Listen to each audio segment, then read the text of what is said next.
So, hi, I'm Guy, and I help businesses run their marketing more efficiently. And with me, I've got Matt. Hi, I'm Matt. I'm from Define Creative. We craft emotionally resonant stories through video, authentically connecting brands with audiences in ways that feel human, creative, and meaningful.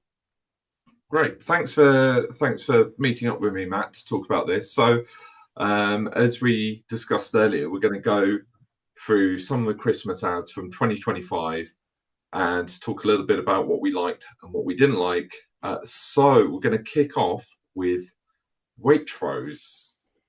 So this was the one where it has a kind of love story between Joe Wilkinson and Keira Knightley. So what did you think? So I think we talked about this a little bit before, and the main thing that I thought about it was I didn't actually see a lot of the whole actual advert. I only saw the small snippets they were doing as kind of like little tiny bites. So I didn't get the whole story until I watched it later on. And I think I enjoyed the snippets more than I did the full video. Oh, really? Yeah, Really? I don't know what it was. I think I was really waiting to love this one because I love Joe Wilkinson. And I thought the story was going to be funny and it was going to be a kind of an interesting little kind of, comedic love story of the unlikely romance between this celebrity and Phil, who is not Joe Wilkinson seemingly. So that's the weird part Yeah. of that. But when I watched the whole video, I don't know if it was me being a bit of a Scrooge, but it just felt really cheesy. It felt quite like we knew where the story was going. There was no kind of, not that you necessarily want too much risk or too much kind of stakes to be high, but Yeah. I felt there could have been a bit more of something in there. It was generally feel good. It was a bit silly, but I wanted to like this one, and I'm not sure it quite hit the nail on the head for me. Yeah, I mean, it definitely had that whole hallmark love story that has been duplicated across about 2 billion Christmas films, right? And I did think it was really weird that Keira Knightley was Keira Knightley, but Joe Wilkinson wasn't Joe Wilkinson, and Yeah, he was Bill. And that was like, what's it? They call it cognitive dissonance. It just felt a little bit off for me. Yeah, I can see why you think that. Weirdly, I didn't see the small clips. I just saw okay. the one long complete video. And yeah, you're right. You know exactly where it's going. There's no surprises. As a marketer, the thing for me that I was kind of looking at, I was going like the product's not really there very much. I mean, they meet in Waitrose, and I guess you're sort of going, well, Keira Knightley and Joe Wilkinson shop in Waitrose, so maybe you want to go down there and see if you bump into them. Yeah. Yeah, it didn't land for me. It really didn't land for me. And the other thing is that one of the big things about Christmas ads, I think, and we'll see this as we talk about some of the other ones, is the continuity of them, like year on year, is quite important, I think. And this one, I'm just like, I just don't see where they're going to go with it. I think that, it's a one and done, isn't it? There's no like follow up to that unless they're going to show Keira Knightley and Joe Wilkinson married next year with kids in their house having family Christmas. I mean, maybe I'm doing them a disservice, and that's what they've got on book. But I mean, yeah, I feel like it might be a case of choosing a different celebrity or doing something different, or like I say, it could just be a one and done. I think it was a tricky kind of, like I say, if it doesn't look like they've set it up for longevity, which kind of means maybe they thought, what, we'll do it 1 year, we'll hire a really big actress to do this, big cost on that. We don't want to have to tie ourselves into doing that every year necessarily. Going slightly back to kind of it as a marketing campaign as a whole, what I think I found more interesting was the way they distributed the video. So obviously you have the video in the small snippets, but I actually only kind of really engaged with it when I think it was a reel on Instagram where it was Joe Wilkinson doing a podcast, and he was basically saying, sort of joking around saying, oh, I felt bad for Keira Knightley having to kiss me. Spoiler for the ad for who haven't seen it. And then kind of joking around saying, oh, she kept on saying, let's do another take, and I was like, we've got the first take, we don't need a second take. All this like funny stuff around it. And then obviously I saw the small ads, and I was like, well, they don't kiss in this one, so maybe they kiss somewhere else. And it was kind of like the anticipation of seeing the one video where they resolved that story was what I was waiting for, which I never got in the small snippet, because I think I learned later on that the main video, you have to go online to go and see it. I don't know. Maybe it did come on the TV. I didn't see it, but yeah, that's kind of the thing where there's some secondary engagement outside of the main video that actually really, for me, made that experience what I thought was going to be really big. Well, that's a really interesting point, actually, because what they've done is they've taken a long story with a narrative, and then by turning it into short form, one, they're hitting their marketing objectives by going, right, we've got a load of short form content off the back of this. But also each of those bits of short form is acting as a teaser for the main ad, like you say, and then driving you to find out, well, where's the rest of it? Where's the rest of the story? Because you want that satisfaction of knowing end to end what happened through this story. And I think it depends a bit your mentality. I'm a bit of a kind of completionist about things like that. It's like, even if I don't care that much about it, I really want to know what happened. I don't know if you're kind of the same with things. The weird thing is, I think I said I would be, but actually I'd never actually went to see the final video until we were looking at it for when we were going to talk about it today. So I kind of either forgot or I didn't quite get to it. But like you say, it's one of these things where narratively they've set down a kind of breadcrumbs, and you kind of want to resolve it. Because if you don't resolve it, if someone hums the first 3 notes of a song, you're like, oh, I want to resolve that. It feels good to finish that. And the same with the adverts. They've set a story up, and if you don't finish it, then you feel a bit like, oh, what's happened? Where's the end part going to be? Like the satisfaction for the user, the viewer. So that's an interesting one. I wonder if it's what that means for linking short form videos back to longer form, whether sending people on that journey, so you've kind of captured their interest, getting them to watch the whole thing is valuable, or whether you're like, oh, I just want to send them to the website or the nearest store in this particular case, because I guess the question is, if they sit down and watch the whole of the video or the long form video, how is that going to change their feeling about the brand? Because this one was very much a brand video. There was hardly any product in it at all. Yeah, I think that's kind of the thing I noticed with some of the other adverts as well, is that some were what I'd call adverts. They were literally saying, we've got a beef Wellington, we've got this. Whether that, like I said, the brand videos where maybe viewing the whole video actually doesn't really, it's not their goal. Their goal is, oh, if I saw a podcast that was nothing to do with Waitrose that made me get excited by this actor, and then you talk to someone else and say, oh, why were they even on that podcast? Oh, it's because they did that Waitrose advert. Oh, Waitrose, yeah, I need to go get my carrots or whatever I need to do. So it's kind of, I think that their goal isn't a case of completionism for people. It's a goal of whatever gets them in the shop, and or just thinking, oh, I've got to go into some shop. If it's a Waitrose, it'll be that one. It's kind of, I think people's goals are so much, instead of, in my head, it's like point A to point B, get them along the whole story, get them to the end, where actually it's, point A to Z. All of those are acceptable. It doesn't matter how you got there. It's just we're driving people to places in any way we can. And I think the other thing that's kind of interesting is the selection of celebrities as well, because you've got 2 really different types of celebrity there. And I think this kind of speaks to the fact that Joe Wilkinson was Phil and Keira Knightley was Keira Knightley. Yeah. So Joe Wilkinson, I would see as a very established figure in kind of British awareness, because of the sort of work, the shows that he's been on. Whereas Keira Knightley is more on the international stage. She's not really a kind of she's not so much just particularly to Britain. She's got kind of global awareness around her. And I wonder if that's why they kind of went for that Keira Knightley as a kind of unobtainable superstar for poor old Phil, who's got her on his wish list after his wife had died. Although it was kind of a slightly off start to the whole thing. I thought I don't know if they needed his wife having died and Keira Knightley being on his what's it they call it, the hall pass or something like that. I don't know. I guess it had that kind of slightly awkward humor thing that Joe Wilkinson does a lot. So maybe it was kind of that came from him. But I do feel like that awkward humor though is if the irony is, even though he's Phil, we all know him as Joe Wilkinson. We know his humour. If you're in the UK, certainly, I don't think this would land very well for other people. Not that necessarily would need to internationally, but like, because we know, oh, he's a guy down on his luck. That's his kind of vibe. When you put him in that scenario, he doesn't have to be himself.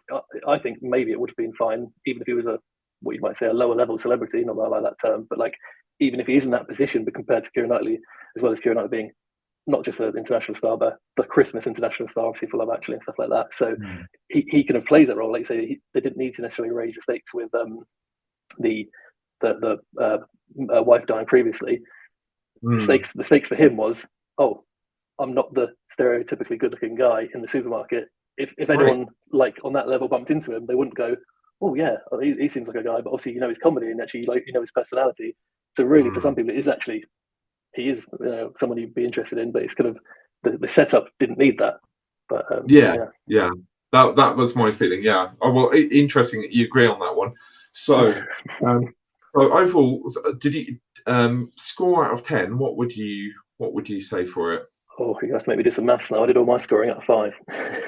Oh, okay. Well, put it out of 5. I can adapt. Okay, I did 3 stars for this one. 3 stars. Yep, same. Yeah. So for me, it was basically it was a bit cheesy. I liked how they deployed it in the smaller clips, and I think it kind of it worked for me as a wider marketing campaign, like not just the video, but how they going onto other people's podcasts, getting that kind of buzz around it. That to me gave it kind of those 3 stars, I think.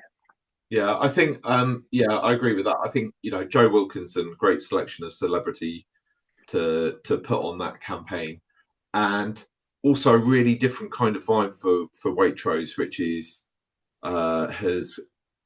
I'd always say that Keira Knightley would see more Waitrose than Joe Wilkinson, because Joe Wilkinson is more like your kind of man on the street, not typically, the person that you think naturally give an affinity to Waitrose with as well. So I wonder if there's something there around trying to make it a bit more accessible, which is interesting.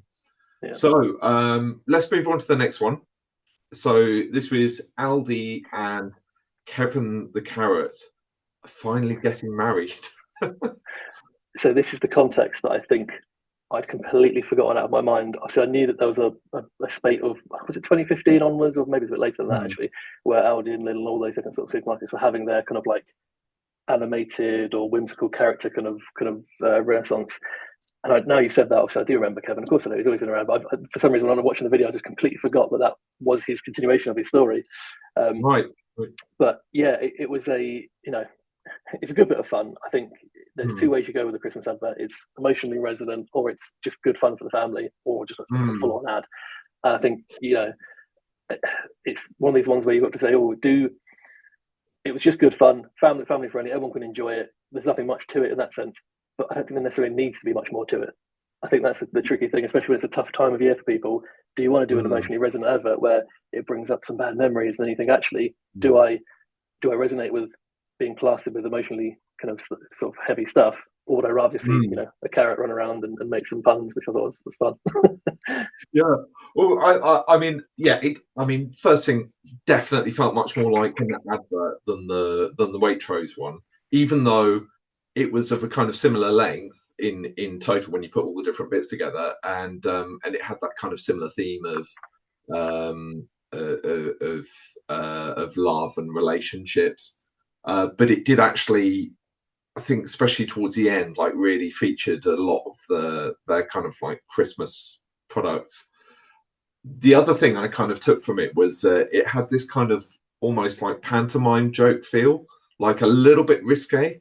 Like so when he goes on his stag do and he ends up tied to the North Pole in a mankini, and or karakini, I don't know, maybe that's the correct term for what it was.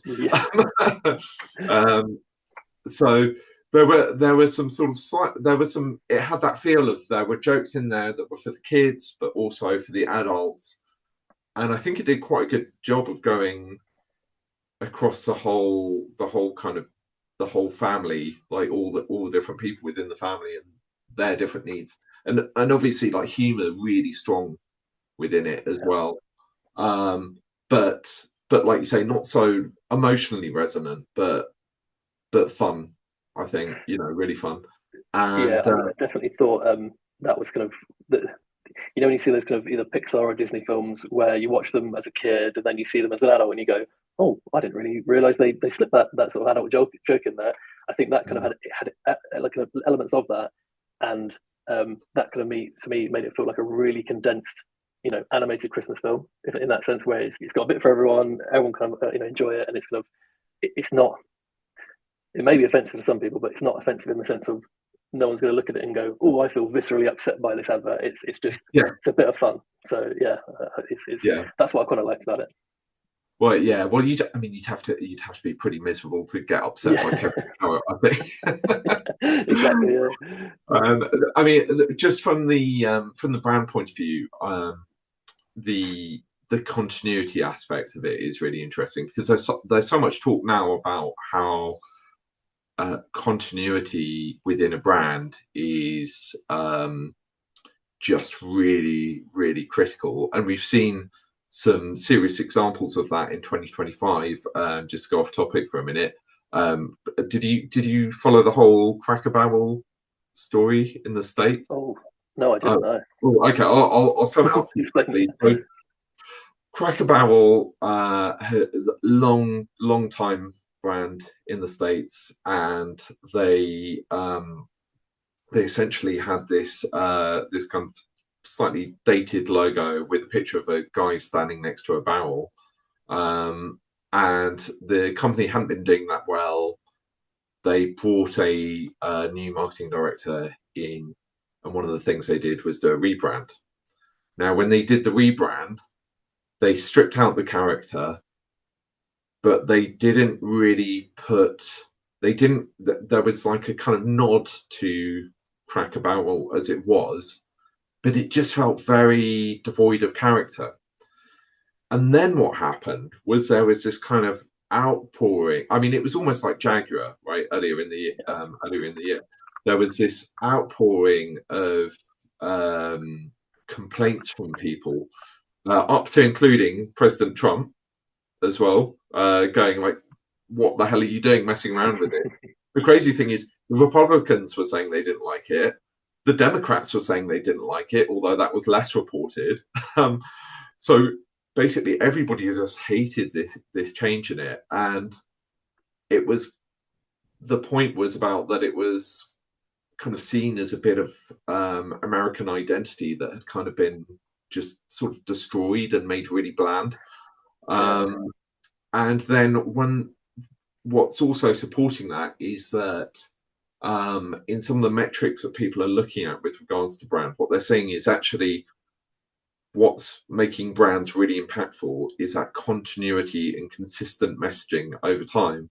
Whereas when people are kind of flipping and flopping with their messaging, it becomes less clear for people. So the fact that, so bringing back to Kevin the Carrot, I think this is one of the pieces of value for brands in having that consistent approach at this time of year to having a kind of character that represents the brand, or always embodiment of the brand.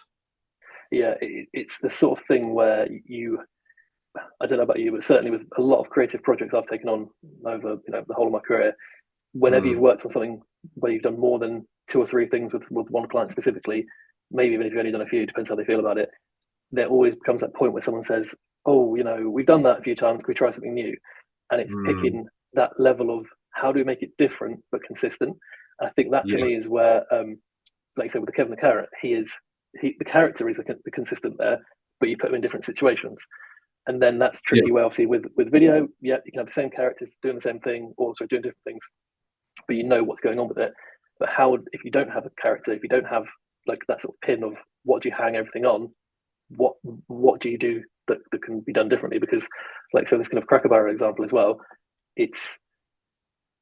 you've got only a certain amount of visual language to work with now that you don't have the character, and you've got to say to yourself, okay, if people don't recognize us for that, do we introduce something different? Is it like, how do you interact with the audience in a way where they understand, oh, this is the same old brand I used to work with or used to know, like what is it about that?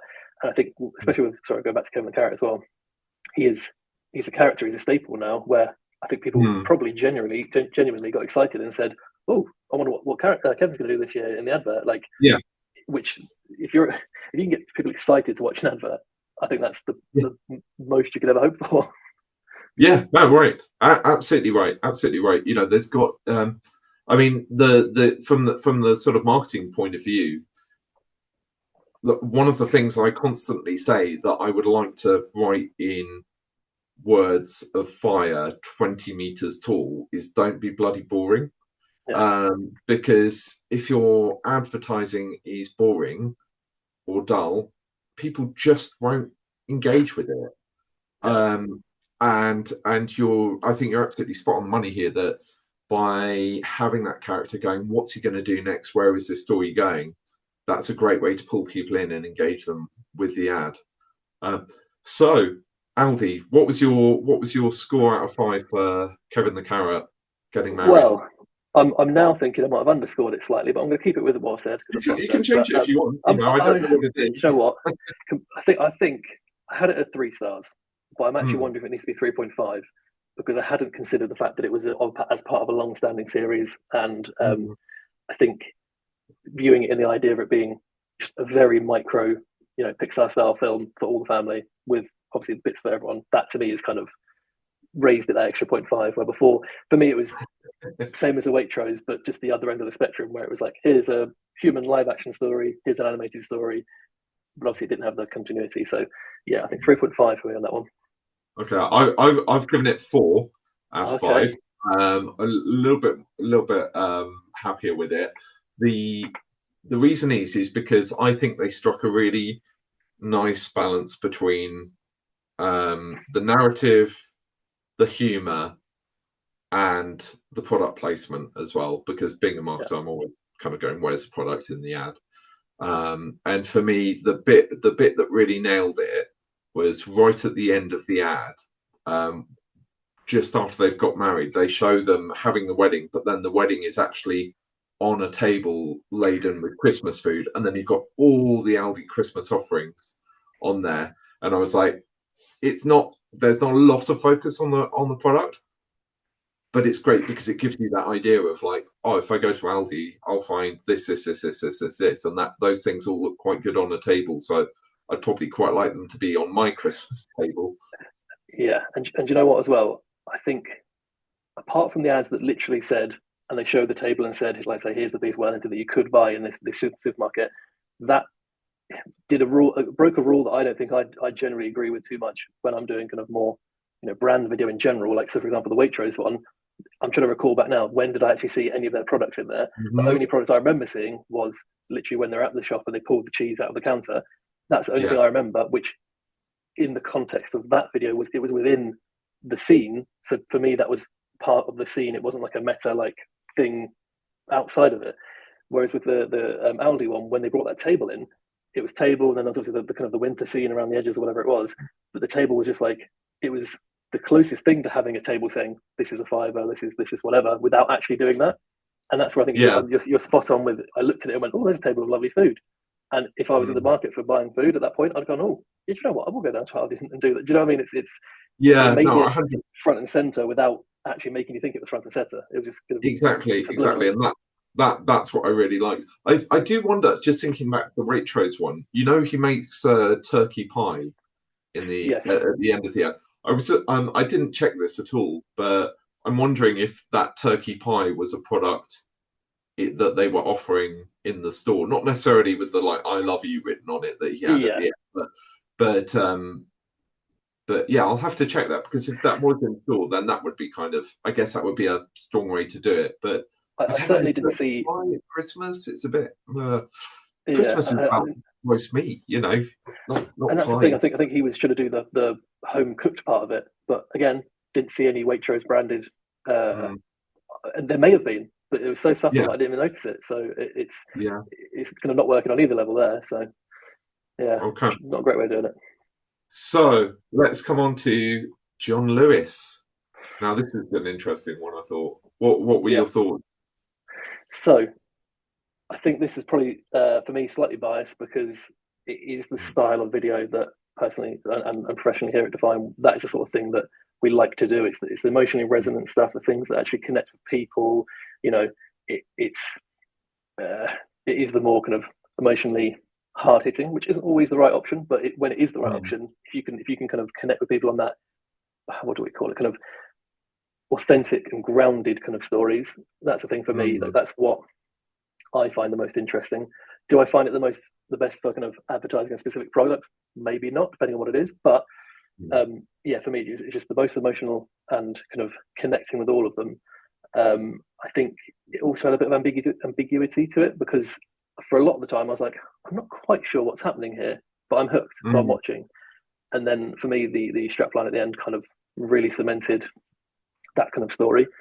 I don't think it would have hit as well with different people who, either if you're not a dad, or you're not a man who might have gone to the sort of clubs in his youth and that kind of thing with the music. And I think it's kind of, people are a bit of a tricky turning point now, because for me, for that advert to make sense, it would have needed to have been someone of my dad's age who's probably more likely to be listening to 60s rock rather than club music of the late 80s, early 90s. However, that probably is a larger portion of the population now, so that's probably why I maybe saw myself more in the dad figure than the kid figure. But it's a bit brave, I think, because it isn't universal. I don't think the concept's universal, but the way they deployed that kind of idea wasn't universal. I think you get so many people who would look at that advert and go, oh, I don't really connect with it, because it's not necessarily, I don't emotionally connect to those things. For me, I think I did, which is why I enjoyed it probably the most. But I could absolutely see how a lot of people would be just like, oh, I don't really know what happened there.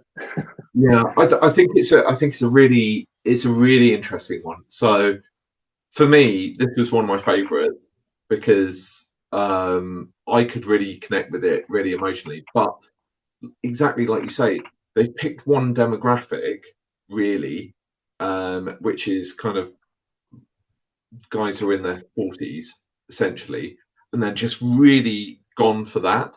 So I'm guessing at somewhere in John Lewis, there's somebody going, yeah, these are the guys who are going to spend the most money in the store, basically. Being kind of a bit what's the word, mercenary about it for a minute. Yeah. But I thought of all the ads, it was one of the ones that made me feel the most. And the most naturally Christmassy, I think. Like it looks like an actual genuine person's Christmas, where the others are a bit too like over the top and going to crazy heights to make it like a sensational Christmas rather than an actual Christmas. Yeah, well, there was no like magic fairies. There was no kind of table full of food. I mean, there wasn't even. Well, John Lewis isn't really food; it's more homewares, isn't it? But almost no product in it, and none of that kind of like, I don't know, magical fairy Christmassy stuff, but just really what felt like a really real moment, talking about emotion, where the son has gone out, has thought about what would my father really appreciate, taken the time to go and find a record. There was a bit of me going, like, is John Lewis going to start doing records now? Yeah. But taking the time to go out and find a record, and a record that really means something. And I was like, well, that is, A game gift giving, basically. So that's an excellent example of what you want to be doing at Christmas, is finding that thing that people can really connect with. Now, the story of it, I absolutely loved. The advertising side of it, I was kind of in two minds about it. Brand-wise, great, because you're getting people to feel a certain emotion, or to feel a nice emotion about John Lewis, as they're watching this ad, which we know is powerful. Like, that's the aim of the game. But in terms of product placement, I'm not so sure, because I'm not sure if it's sort of saying, I guess the goal was to say, if you are this type of family, then John Lewis is for you. Essentially, bottom line, because it was kind of sort of like a middle class house, wasn't it? Kind of middle classy Yeah. Christmas, um, and little bit kind of like classy. I'd say, you know, there was none of the like people sitting around watching TV. It was more like, oh, we've just sat down and had a meal together, and now let's wash up and that sort of thing. Yeah. So yeah, it was an interesting one, and I think I mean I just have to really commend whoever put the narrative together for that, because I really think they nailed the narrative. I'm just not sure that they nailed the product affinity side of it. That's the only thing that was kind of a little bit of a letdown for me. But really Yeah. enjoyed it. Yeah. I think that is it, because I'm still not too sure if the actual Mm, gift was the record player itself. If I was to mm. say in that scene, what's the thing I'd buy from John Lewis, Oh. it would probably be the record player. Which Yeah. and especially where obviously nowadays people can go on any online retailer, any other discount store, and find an equal or comparable item for cheaper, and skip out all the Mm, kind of shop front costs and this kind of thing. But if I'm going for a gift that's thoughtful, I might be thinking, actually maybe I'll go to the shop to have a look at it and talk to an expert there. And that's John mm, Lewis is probably the only shop I think to do that in, which is their kind of, I imagine, their kind of business proposition to people is, we're still on the high street, you can still come to actually see and look at the essentially the big showrooms they've got there of all the different tech. mm, Although that obviously wasn't the gift what the kid gave, it was, I think that was the part of kind of anything in the house tech wise, or could have been a John Lewis item in that sense. mm.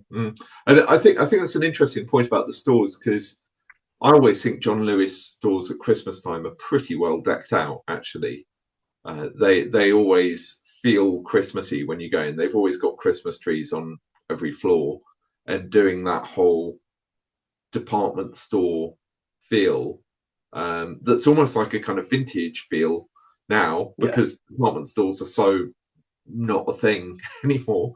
yeah, Um, absolutely. uh, but that certain kind of like Christmassy experience, and so I wonder if there's something there around, like, you know, would it have been an interesting one for them to focus more on the experience of and the magic of being within the store. I mean, one thing I did find, just on a personal note, this Christmas, we took my 2-year-old out shopping with us, and basically all she really wanted to do in John Lewis was go up and down the escalators with all the flashing lights either side of them. Yeah, So, and the minute we got off them, it was like, disaster. So, but it speaks to the experience, because I think that'll be something that she potentially remembers as she gets older. yeah. And yeah, so that I think there's an interesting thing that they could explore there. But we need to kind of move on to the next one. So let's talk about the score. What did you give this one? I give this one 4 stars. Yeah, Yeah. really good. I think, like I say, the only thing that it really doesn't quite push the needle on is that kind of advertising slash how do we get people into the stores kind of feel to it, slash 100% knowing what they're trying to do with it. It was a very good brand video. Maybe Mm, in a few months' time when they do sales or they do a spring thing, maybe I'll have them in the back of my mind when they do a more advert style advert, and I see that maybe that'll happen. But mm, it felt much more like we're just trying to reaffirm that we are still a thing. FYI, everybody, don't forget, there's other places apart from the largest online retail store. I'm not going to say the name, but yeah, it's kind of apart from that, I think it's a 5% tweak, maybe a 10% tweak, just to kind of get it there. Equally, throughout the process, someone might have said, you know what, we're not going to do an advert. This is just going to be an mm, emotional thing. We're just going to put it out there, build some brand rapport with people to have that feeling, and then just leave it at that. So yeah, 4 stars. mm. Nice. Yeah, same here. Same here. I go 4 stars, and for exactly the same reasons, really. I thought it nailed. It was a lovely piece of creative. Just not sure that it nailed that kind of functional bit in what was needed. Yeah. So Well, let's before we move go on on to to the the next one, I'm next. just gonna move my light here because Oh yeah, sure. sorry, it's an automated timer. I can't get it to Oh stay on. So I've got to go jump no, and move that's it around. okay. That's Anyway, okay. sorry. Yes, next one. Right. So next one is Tesco. Yeah, Tesco and Real Christmas, they called it. yeah.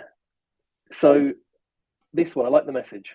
I felt like the Mm, message was good. I really kind of I like the idea that they weren't shying away from kind of somewhat negative things about Christmas, and that, you know, people have arguments, people fight, you know, the old person at the table will say something from their time which doesn't really match with the time today. That's kind of all the natural things that happen at Christmas. But for me, it just didn't. I've written down here it felt forced. I'm not sure if it felt forced, but it felt like they were leading you through it. They're sort of hand holding you with the narration, and it sort of was like, oh, here's what could happen at Christmas. Like, I think, you know, the narration didn't necessarily have to be there. It could have just been, you know, this happens, this happens, this happens, and then at the end it's like, but it's still Christmas. You all love each other still. Let's have a good time, and you know, we'll get through those challenges together. I felt like the narration kind of just was a bit like taking you out of it, and kind of not patronizingly, but certainly spoon feeding you a bit, kind of like, you won't get this if we don't tell you. And then I felt a bit like, oh, that's taken away from that loving kind of, you know what, it doesn't always go right, but we're trying kind of vibe, which was the bit that I did like about it. Yeah, I think for me it felt more like a series of skits than it felt like a cohesive narrative that all held together. And I kind of got the point they were making, but yeah, it didn't quite land for me, because I thought, well, I know they're sort of making a bit of a joke about people fighting at Christmas, but to be honest, when I'm thinking about Christmas and a brand, do I really want to think about people fighting? Like, I think, I mean, I'm really leaning on that, because I remember really clearly there was one bit where they have two brothers having an argument, and I think it was meant to be like, oh, isn't this funny? But for me, I was a bit like, ooh, that's a bit that's not quite landing. Whereas the bit with the grandparent who's had an opinion, you know, that I think everybody can. We've all had that, and you know, that's a bit more jokey because it's more of a kind of established thing. For me, I mean, you know, my I don't want to talk too much about my family, but on my family side, there, you know, there's been some serious, like, horrible things happen, you know, at kind of Christmas time, and that's and so when people are kind of joking about it, I'm like, well, it's not really that funny when it's really happening to you. So it's yeah, that bit didn't land for me. I wonder really. if it wasn't the kind of spoon feeding narrative of it, if someone actually in those little skit scenes, someone else who wasn't in the argument, provided support. It could even be as cheesy as something to do with the products they're giving them. Maybe not alcohol for you know, encouraging people to drink too much, but like something in there that could be like softly saying to people, do you know what? Why are we fighting at Christmas? You know, let's just all. Exactly. Do you know what I mean? And they resolve it within this. Putting in a plate of mince pies and going, look, shut up, you two. Yeah. Have some mince pies. And then you can kind of diffuse that tension in a way that makes people go, oh, do you know what? Yeah, even though I have just been, you know, triggered by this scene of these people fighting, oh, it's all okay now because we've kind of moved on from it a little bit. Exactly. Yeah. So that for me was not so good. Product placement better, but not really memorable. No. You know, there was a bit at the beginning with the guy walking home with carrier bags full of food. There was a bit where you had a table full of food, but it didn't. I don't know. It didn't really feel like a showcase of the food. No. At all. So that was a little bit off for me. You know what? I'm really rethinking my score on this one. Well, I'll give you a bit of extra information on my ranking process. I reviewed all the adverts kind of pretty much simultaneously, so I could kind of have a sort of collection idea of what they're all doing. And it was obviously, what's this, the fourth one we've done out of 6, is there? Something to do with maths here. And basically, I'd got to the end and I was like, oh, do you know what? I should score these with a rank, and I did that. And then I went, wait a minute, I'm going to have to look at Tesco's one again because I've forgotten what happened in it. All the other ones, from the very beginning I remembered, from the very end I remembered, I literally couldn't remember what happened on the Tesco one. So that kind of just gives you a bit of sense of it's not particularly memorable, not particularly enjoyable, and just sort of fell a bit flat. So yeah. Oh, I feel like your score's going to be lower than mine. Okay. So what's your what score did you give this one then? Well, past me said 2 stars. I'm now starting to think maybe it should be a little bit less, but for the sake of continuity, I would say it is 2 stars. I think it felt like Tesco. It felt like just an advert. I don't. I think it would have to be kind of quite heinous to actually get rid of, to go for no stars or anything like that. So yeah, I think it's an advert. It has Christmas in it. Some things are happening. You know what? Maybe the second point is they tried to do something a little different. They tried to bring in the conflict, just they didn't get to resolve it, which is a shame. I think it's a tricky topic. It's really dangerous for brands to align themselves, like say, with negative feelings for people.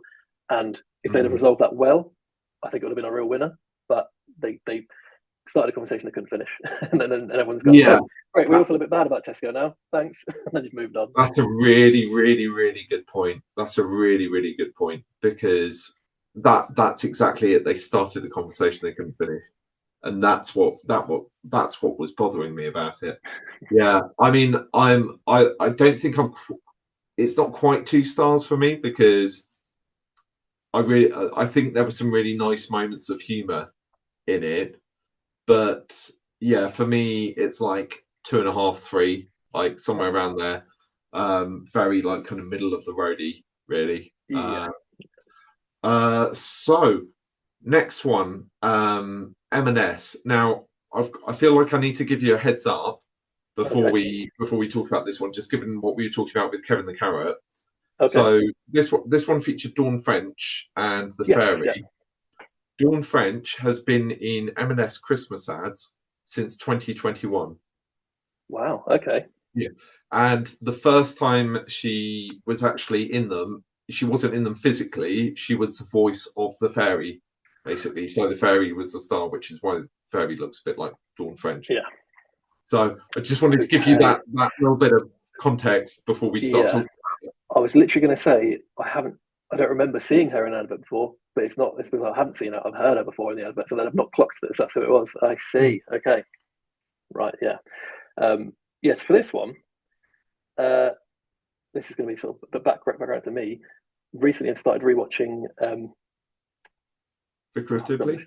That's the one. Vicar of Dibley. I was going to say Father Ted, because I have also started watching that. I've had a bit of a religious sitcom revival at the minute. But yes, no, Vicar of Dibley. We've started rewatching that, and I remember seeing it much younger and thinking, oh, I don't know if I find this funny or not. And now rewatching it, I find it hilarious. So anyway, my point being, I think I'm a bit of a Dawn French fan now. Not that I wasn't before, but I've recently had a resurgence of it. So from seeing her initially, I was like, cool, I think I like this advert already. That was just the first part of it. What I also liked of it from a more objective level is it felt honest. The way that, she was in an honest situation in the car, she was saying, oh, no, it's fine, and then had a bit of an outburst. It's her, I don't know if you call it sarcastic, but it's certainly like, oh, I'm going to put a gloss over it. No, I'm not going to put a gloss over it. I'm going to just be honest about it. That kind of thing where, her doing those sort of jokes of, oh, no, you can't, no one else can come in. It's the food's all for me. And then, oh, no, fine, everyone, come on then. Let's all enjoy it together. Like that kind of humor, I think I enjoyed. It felt both honest and relatable, potentially. Obviously played very much into her comedic style as well, which I think everyone by this point knows and loves. And it also felt like an advert. They were doing the, oh, is that the Scottish smoked salmon, whatever? Like they did the kind of that part of it as well. But for me, it was like not in an egregious way. I did feel like, yes, this is an advert, but it felt they balanced the level of, here's a bit of comedy, here's a bit of promotion, blah blah blah. The only questionable thing about it is the truck kind of just magically turned into this feast for everybody. The poor lorry driver's in there going, someone nicking my load? What's going on? Am I going to get this? Who are you stealing it from? What's like? Obviously, I'm being a bit sarcastic there, but it's It just made me think, oh, it's a bit of a weird premise, but I'm holding my disbelief for a little bit there. Yeah, well, it's a weird kind of flip of expectations between the kind of realism of how the advert starts, and then it just kind of goes off on one to like a completely different, we're totally in fantasy land. And but for me it worked. It worked. I think it was kind of fun enough that it worked. And I think Dawn French, I mean, she's such a kind of seasoned actress with what she with her sort of level of experience that she has, and then putting her into a situation like that, she really delivered effectively. I mean, not wanting to bash Keira Knightley, but it's kind of one of the sort of slight running jokes about Keira Knightley is that she's only, you only see a few kind of different facial expressions between her in all the different movies that you see. Whereas Dawn French is like a wonderfully expressive person who really, you never feel like you're in any doubt about what she's thinking or how she's feeling. I think the continuity thing is really good, as we've kind of mentioned already. Like, that's great that they continue to build that continuity in. I think you're right about, how do we feel about the idea that you're basically saying, oh, if you're stuck in a traffic jam, see if there's a M&S fan that you can raid the back of. But because it was so at the stage at which that happened, we were so in fantasy land already. I don't think it really mattered. And of course, the setup that they did inside the lorry was very M&S, right? It was your, very like nice interior. Definitely not what I'd expect the inside of an M&S van back to look like. And filled with delicious food, lots of product placement. Felt very, very on brand for M&S as well. The only bit where I was a bit like not sure about was the bit where Dawn French was kind of going, oh, I don't really want you to eat all the food, or don't come in, this is all mine, kind of thing. I think, it's a tricky one, because that's a very Dawn French thing to do, because of the kind of characters that she plays, which is like the person who does the right thing but kind of grudgingly. That's an interesting message at Christmas time, when everybody else is just like, oh, all wonderful human beings, well, except for Tesco, but everybody's going, oh, we're all wonderful human beings, and we're all there to kind of give each other wonderful gifts and feed people and all of that sort of thing. I think that's for me where that one turns into, it's like the sort of the subtle kind of Grinch. It's kind of, oh, I don't want you to have the food. Oh, go on then, it is Christmas. Like, I think it's going to be when I say I'm really looking into this too deep, but if someone was feeling a little bit Grinchy and they were thinking, oh, I don't want to do this or this or this, and they see that and they go, oh, do you know what? It is Christmas. Fine, I will change my way of thinking a little bit. So it's kind of, that's how I could have saw it. But I do understand your point though. It is a bit like, oh, wait a minute, we're doing jokes about not sharing and doing Christmassy things, but maybe it makes it a little bit not realistic, but certainly grounded a bit more. Oh, well, I mean, I've definitely had some Christmases where I've kind of regretted committing to doing the Christmas Day lunch when I'm sort of 6 hours into cooking, and I'm going, oh God, why did I say I was going to do this? So I guess it's kind of like tapping into that a bit. I think this was a really nice one. But interested to see how you scored this one. Right, so this one I scored at 4 stars because I think for me it was same as the pairing of Waitrose and Aldi, both being 3 stars, but on the different end of, like, one's more emotional, one's more silly. I think John Lewis is the 4-star emotional, and for me the M&S was like the 4-star more fun and just personable and peoply, with the advertising elements into it as well. I think it got more than the other ones just because it, like say, continuity with a long-running partnership with a big celebrity, using the humour well, like say, eventually getting to the Christmas message, when after they've done their little bit, displaying all the products, doing it in the brand style to make sure that was all together as well. Now, this is something we haven't mentioned with the other ones. I didn't think the advert was too long either. I think some of them were a little bit long in my opinion. So if this was just a quick, you could see how you could cut it down and still get the same message, but also it didn't feel long enough where I sat there and went, oh, do you know what, can this end already? Where some of the other ones are a bit long, and I was like, okay, we're going on here a bit. Like, you're never going to watch that in one viewing usually. So yeah, that's kind of why I give it 4 stars. Yeah, no, I think you're spot on there. For me, I mean, the content was just really bang on kind of Christmas ad. Respect the continuity as well. Message was nice and bang on brand, and the product placement was really good as well. So for me, it's easily 4 out of 10. I kind of want to give it 5 out of 10, but it would need to be the perfect Christmas ad. And I don't know why, but it wasn't the perfect Christmas ad, but it was a very good Christmas ad, definitely. That is a good way of putting it. Yeah, I think there's, for me, to get that 5 star is like, how do you have no issues whatsoever? Like it felt pretty much there, but just an ever so slight amount of okay, could be some tweaks, but yeah, pretty good, I'd say. Yeah. Now, this next one, I'm really, really interested to know what your thoughts were about this, because I have some quite strong feelings about it. Okay. Sainsbury's. Yes. So I'll also say, for a bit of context, this is probably the only one. This is probably going to give you a bit too much information about what my algorithm on YouTube thinks I'm into, but I think it thinks I'm someone who wants to shop at Sainsbury, which maybe I am. I don't know. But it's the only one I saw in my natural viewing.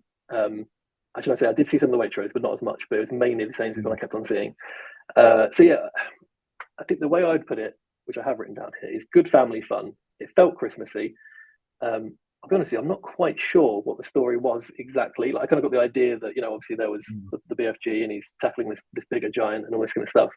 But the bit in the middle where they're going around the houses doing the delivery bit, I don't know if it's just me being really slow or not, but I just thought, what is delivering these Sainsbury's things doing to stop this big giant from tearing up the town? I got really confused about that, I'll be honest with you. I missed that middle bit out. Obviously, the bit where he'd raided Sainsbury's at the end and then they winched him away, I just thought, okay, I can see where you were going to, but you padded a lot in the middle for something that maybe didn't need to happen for me. This one, it's tricky. I think it's good family fun, especially for those who like Roald Dahl and remember them and all that kind of stuff. But I don't know it knew what it was doing. I think it was like, you've got all the pieces for the right advert, but for me, it just didn't hit on any level, which then meant it glazed past when I was watching it. I didn't really kind of engage with it or resonate with it necessarily, but I did get the Christmassy feeling when watching it, which kind of is all you need in some situations. So I don't want to be too harsh a critic, but I definitely didn't. For me, it wasn't one for me. But likewise, if I was a bigger Roald Dahl BFG fan and I was 12 back when I used to read them, maybe, but maybe not now. Yeah, well, no, I think you've kind of touched on a lot of the points there. So for me, of all of them, this is probably one of the ones I enjoyed the least. And the reason was that it looked like somebody had made a sort of series of decisions that were all really logical, but it had sort of resulted in a not very good advert for me. Yeah.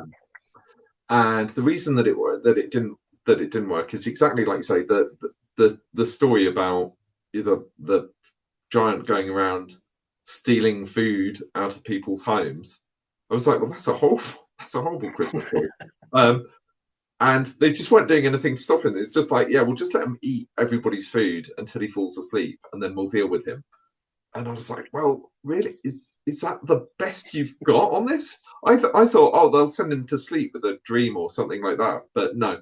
I should say this is a continuity of last year's ad for Sainsbury's, because they did have the BFG in last year's. Okay. So presumably they're trying to establish the BFG as the Sainsbury's Christmas ad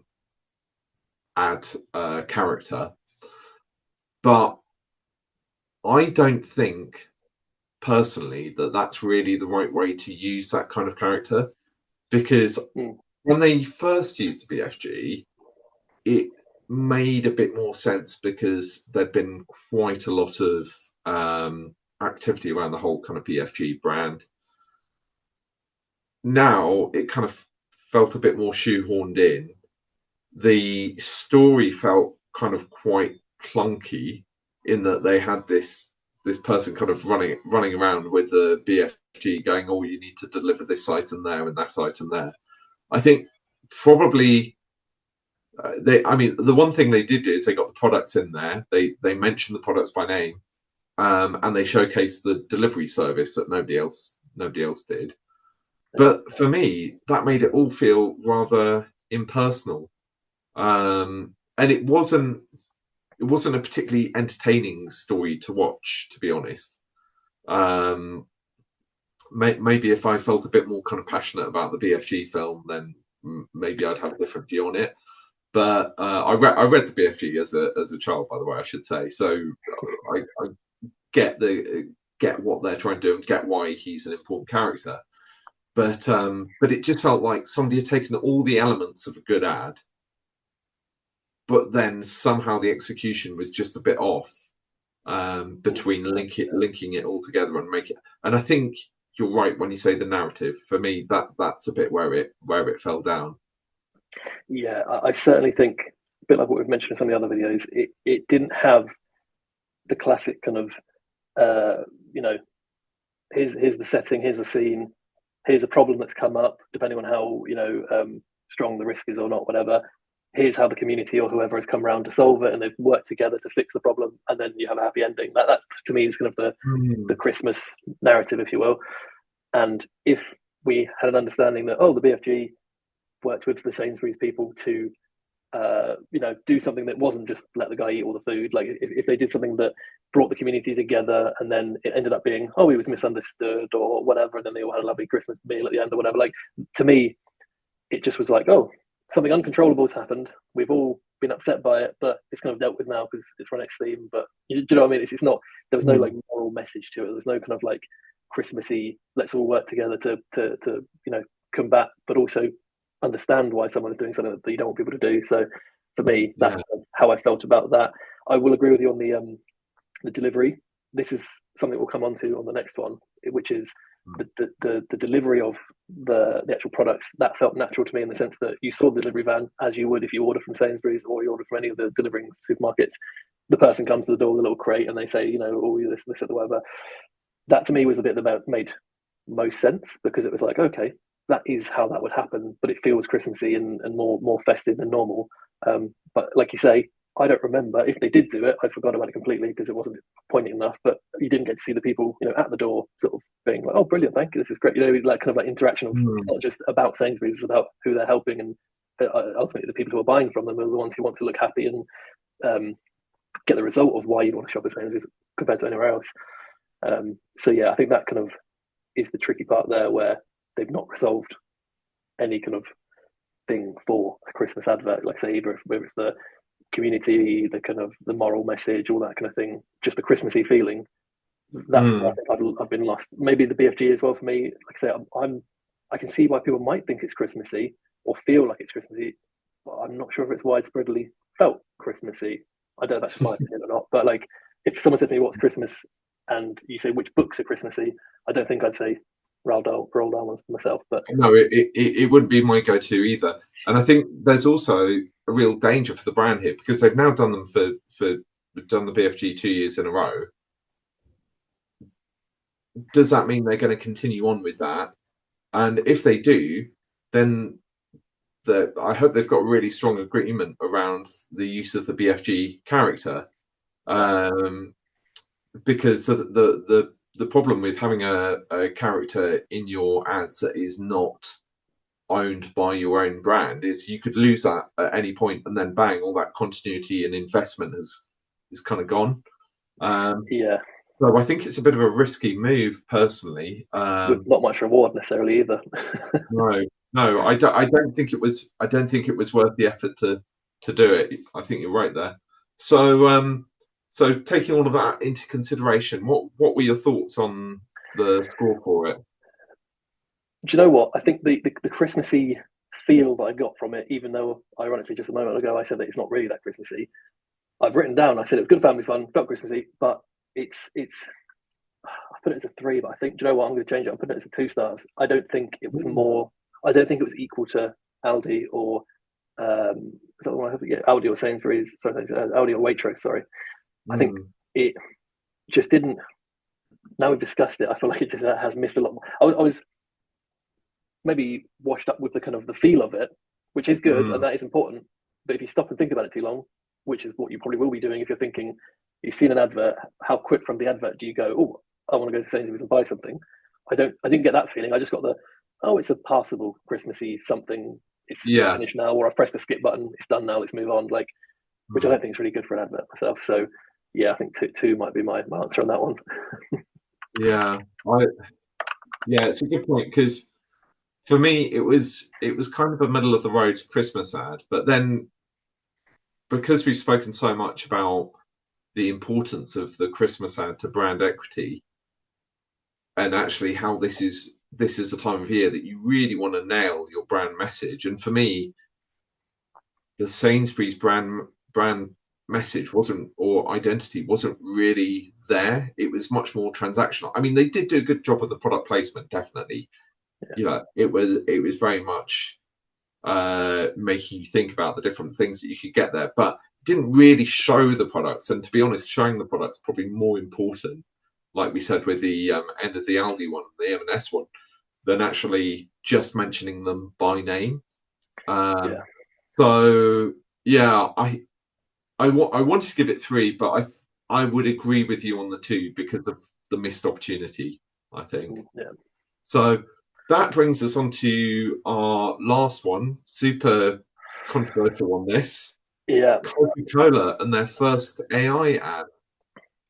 Do you know what? I'm gonna go in with my positive points to start with, because I think that's Okay. where it'll probably not have as many, probably expected at this point.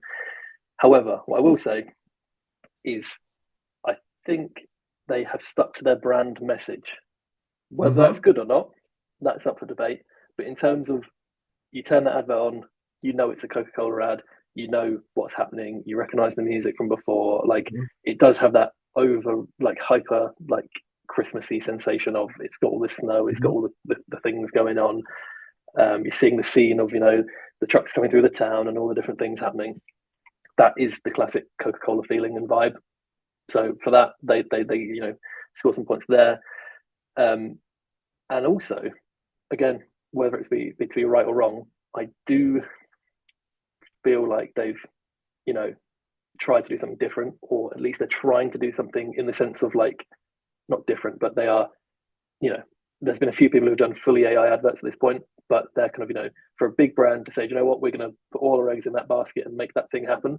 I think it's brave's not the right word, because obviously we've got a lot of money to be able to play with, but they could easily have just said, "Oh, we're not going to do that. That's a new fad. That's not going to happen." And they sort of said, you know what, we're going to try something different. We're going to do it and just see what happens.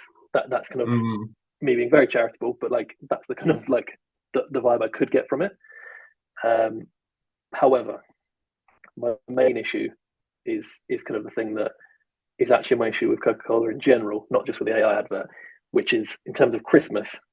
I feel like it's a hyper brand. It's so commercial. It's so massive that when they do adverts, it just feels quite like soulless. Not because of the AI, but just in general, it just feels, doesn't feel grounded. Doesn't feel emotionally resonant for me. Certainly, it just feels too much. It's just, it's like if capitalism had an advert, that's what it is to me. Really, it's just like, bye Mm-hmm. bye.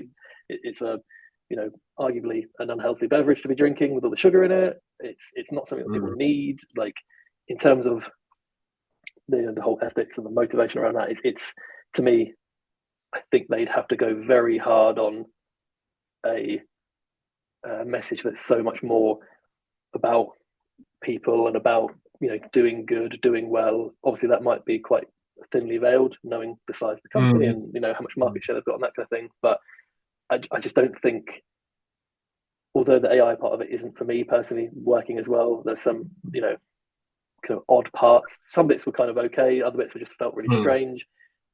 I thought, from what I heard of it online about the truck wheels being different and this, that, the other, like, I thought, oh, there's some practical, logical things. I actually don't care about the practical, logical things too much, but the problem was, I don't know if it was the judderiness or certain things moving unnaturally, but I didn't feel like it was nice. It didn't make me feel, it just felt very odd. And that's kind Yeah, of the same what we're saying with Sainsbury's, where although I got a Christmassy feeling from that one, the actual message, the things, I didn't really understand any of it, but I got the right festive good feel from it. But I didn't get that from this one, even though all the pieces should be saying it, but they're not. yeah. No, there was definitely something for me that was in the kind of what do they call it? The uncanny valley Yeah, about some of the animation, particularly with the animals. Like yeah, that was, I noticed that way more than counting the number of wheels on the lorries. The wheels on the lorries, I was like, well, I did actually go back, and after I read it, I went back and looked, and I was like, oh yeah, okay, I see it. But the thing for me was like the way the animals' eyes moved, and also the fact that they had a sloth in the middle of the I don't know, wherever it's meant to be, like Alaska or somewhere very wintry. It's like you do not get sloths in pine trees. I'm sorry. I'm sorry. This is somebody who used to work for a conservation charity here had to learn a lot about animals. I'm like, yeah, I don't think that'd happen. And I think I'd forgive that if, for whatever reason, like the zeitgeist had like a emotional connection with Christmas and sloths for some reason, even if it wasn't natural. If somebody had put those together and they put them in there, I'd go, okay, maybe. But I don't know about you, but I've never heard of sloths being Christmassy. I've never like that's one of the things. But it's just like it doesn't build that feeling of Christmas. It's like it sounds like someone's typed in something and the prompt has come out with something different. It's like, do you know what? We can't quite do reindeer. Reindeer don't really work. Let's do something easy to do. What's easy to do? Sloth, maybe? Don't know. Do you know, that's what it felt like. It might not have been the case, but yeah, I wonder if that. I suppose one thing to do would be to look back through other Coke, because I didn't do this. Was to look back through other Coke ads and see if those animals were referenced in other Coca-Cola adverts. Because I know the polar bears were definitely. I don't think because the other thing was hedgehogs, if I remember correctly. I don't ever remember there being hedgehogs in the Coca-Cola advert. So I fortunately, yes, I fortunately did look at the 2020, basically the non-AI version of this advert, because I wanted to get the sense of, is my thought on it being this, soulless kind of idea, not just the AI, it's the brand. And I don't remember there being any animals in it really. I think maybe there was. It was just the trucks. It was a lot of people in the crowd. They were talking and holding their kids up in the crowd, that kind of thing. Like it was very people centric.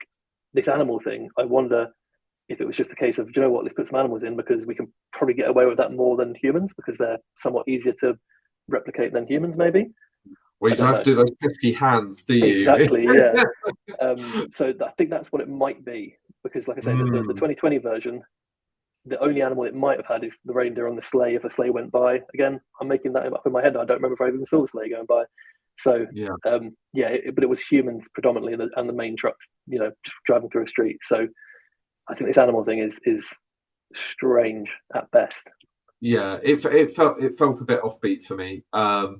The other thing is just on the sort of production side. I mean, apparently the amount of prompting needed for it was insane, like a huge amount. But the thing for them was they did make a significant saving on the cost of actually filming or animating it. But I always this is a really interesting topic around AI, and maybe we'll get onto it a bit later. Is just around this kind of balance between when you're using AI to help you be more efficient and save money, and when you're actually crossing the line into using it too much, and actually because you're using AI, what you're producing is maybe a little bit more mediocre than you could be capable of producing. However, all of that said, I've got to say, the Coca-Cola Christmas trucks ad, commercial or not, is like one of my signposts of Christmas here. Christmas is here. I don't even drink Coke. To be honest with you, it's not even something I particularly enjoy to drink. But they have very successfully cemented themselves as being one of the signposts of Christmas. So continuity is kind of 10 out of 10 because they haven't, while they have gone a bit off beat, they haven't lost the overall message of Coca-Cola at Christmas time, which is this thing with the visual of the trucks rolling into town, the people being gathered to come and get the Coca-Cola, and the tagline. Although I do have to say there's a slight irony in having your tagline being always a real thing and then doing an AI advert. That wasn't lost on me. I think one other thing, the lyrics as well. Yeah, it does. It's very bizarre. I think that you've got to be either quite ignorant or just like, do you know what, we'll do it. No one will notice it. It's fine. Like to get away with that, I think.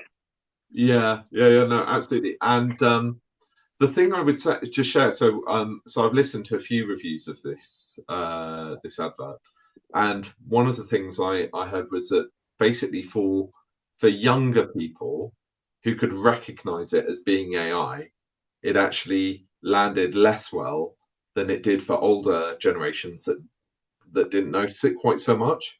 So there's something there about the younger generation who are growing up with AI are more tuned to being able to identify it, and they don't particularly like being served it, essentially. And I know certainly for myself, when I see an AI advert on social media, I immediately, like, the kind of trust for that particular brand just goes straight down for me.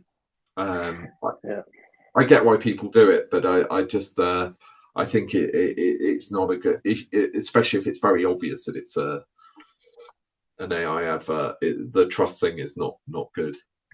It's a shame, I think, because in terms of AI and what you can create and this kind of stuff, I think it's reminds me of that one of those memes that came out when the AI started to become quite big, and it was like I wanted AI to do my little work, like my admin work. I didn't want it to take over me wanting to play my guitar or whatever it was. I can't remember what it was now, but it was like something to do with like it's taking the jobs that are fun and creative for people. It's not taking the jobs for the just the busy work that robots probably should be doing, let's say.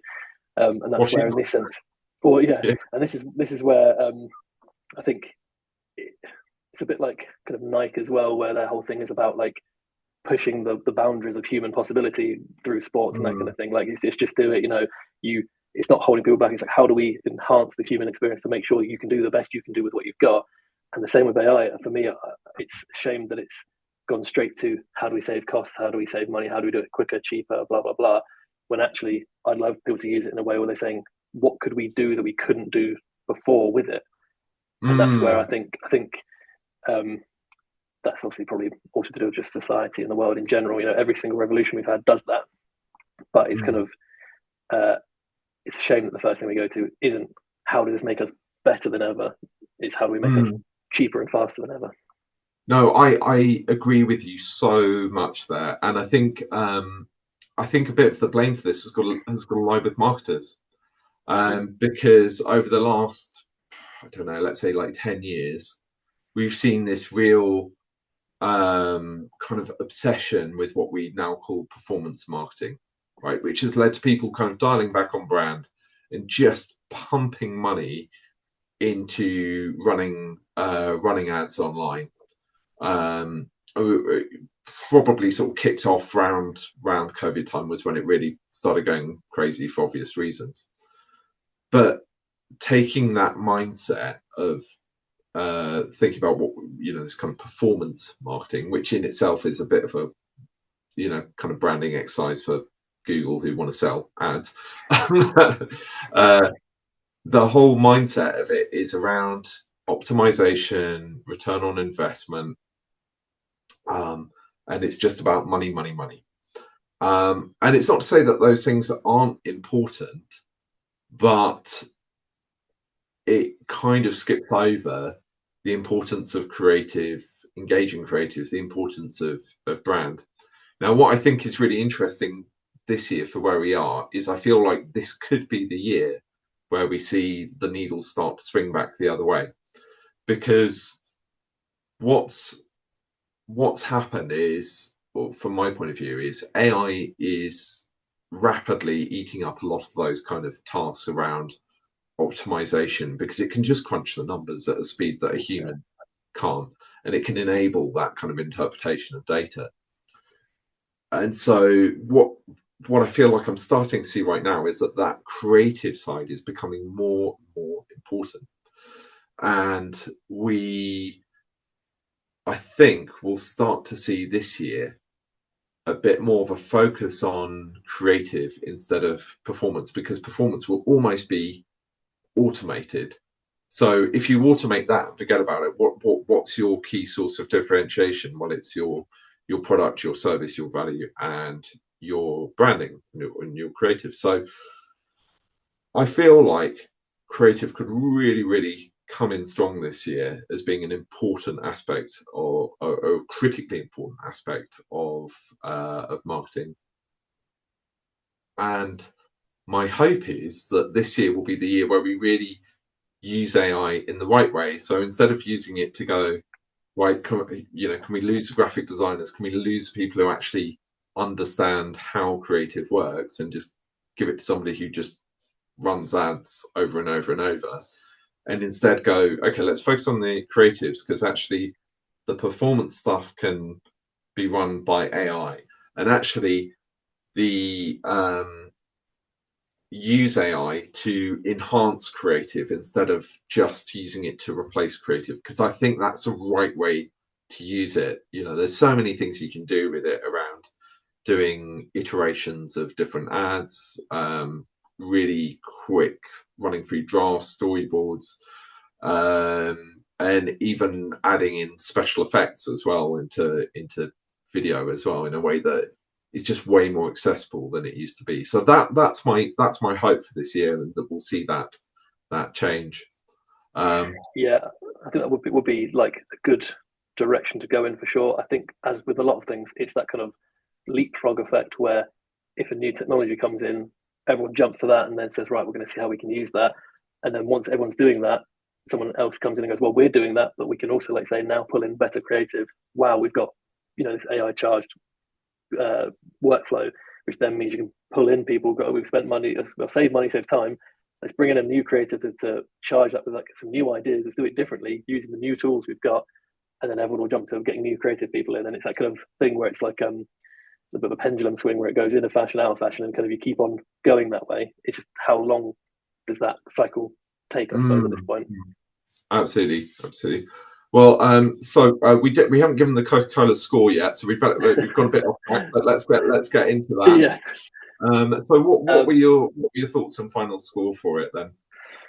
Yeah, the main thing is, it's, for me, like I say, as much as I think the main thing going for it is, people get that kind of Christmassy feeling, knowing that the ads played, we're now in Christmas season. For me, I think that's going to probably diminish over time, depending on how adverts start to go. Obviously, certainly the crossover from TV to, like, for example, YouTube, where ads are going on digital that way, maybe it will go back up again when that becomes, quite a solid thing. But there was definitely a bit in the middle there where I'm not sure how many people were watching TV or seeing the ad come on as it was happening in Christmas. I wasn't, but maybe other people were. But between that and the kind of like just the overly commercial soullessness of it, with AI or not, whatever it is, like I said, the only two things I've given half points for are sticking to what they do, which is their kind of Coca-Cola message, and trying something that is a bit risky. That's where my 2 half points have gone on to, which the eagle-eyed people will know makes 1 point. So I've only got one star for this one, I'm afraid. Wow. And like I say, the AI aspect of it really, as much as it is a bit off-nerving, isn't the main thing for me. And I thought it was going to be. It's deeper than that, I think. Yeah, no, I agree with that. I don't quite agree with the score. I think I'm a bit more forgiving than you are, because I mean, it's such a key ad for this time of year that for me, just the continuity is so strong, and I have so much respect for that. They've just stuck to their guns on it, albeit with a bit of adaptation. So that gives it I mean, really, I want to score it 2.5, because it's basically the. I think they could have really run the ad they ran last year, and I don't think anybody would have cared. No. I think the main thing people cared about this year was the fact that AI was used in it. Although I say that from a marketing point of view, where everybody was actually talking about this stuff, but I didn't see significant difference between that and previous ads. So there was no kind of development of it, but it definitely had the continuity of it. And the animals thing was just a bit offbeat for me. So it could have done so much better. And like you say, AI, that bit doesn't bother me, but the fact that we had the uncanny valley, it just makes it. I mean, really, I want to give it 2.5. It's just very like average. Because but say it had the potential to be so much more. It has so much potential, that ad. So so that's where I've landed on that one. I mean, I think like I said, the continuity of it is the strongest thing going for it, really. But then I don't know if I did a review of the Christmas ads last year with the non AI one. I think I'd probably maybe it's just not my taste. Maybe it's maybe that's all it is. Yeah, well, I think there's always a degree of just not your personal view on these things, and that's exactly why we're doing this. So yeah, and an interesting point that actually there's some talk at the moment around using old ads and rerunning those old ads, because actually they can have a lot of impact still these days. Just looking at the time, I can see we're kind of up on time, so I think we'd better wrap up there. Okay. Yeah. Matt, I wanted to say just thanks so much for giving up your time to come and have a chat. It's been really, really fun talking through all of this stuff with you. Yeah, you're most welcome. That was a good conversation, and I got quite a lot of different topics where you say reviewing Christmas ads is you think it's kind of a simple thing, but actually there's a lot more to it and a lot more in there that I think even maybe I even knew that things was coming out where I think actually that's so much to cover. So yeah, that's very fun. Right, I'll just stop the recording.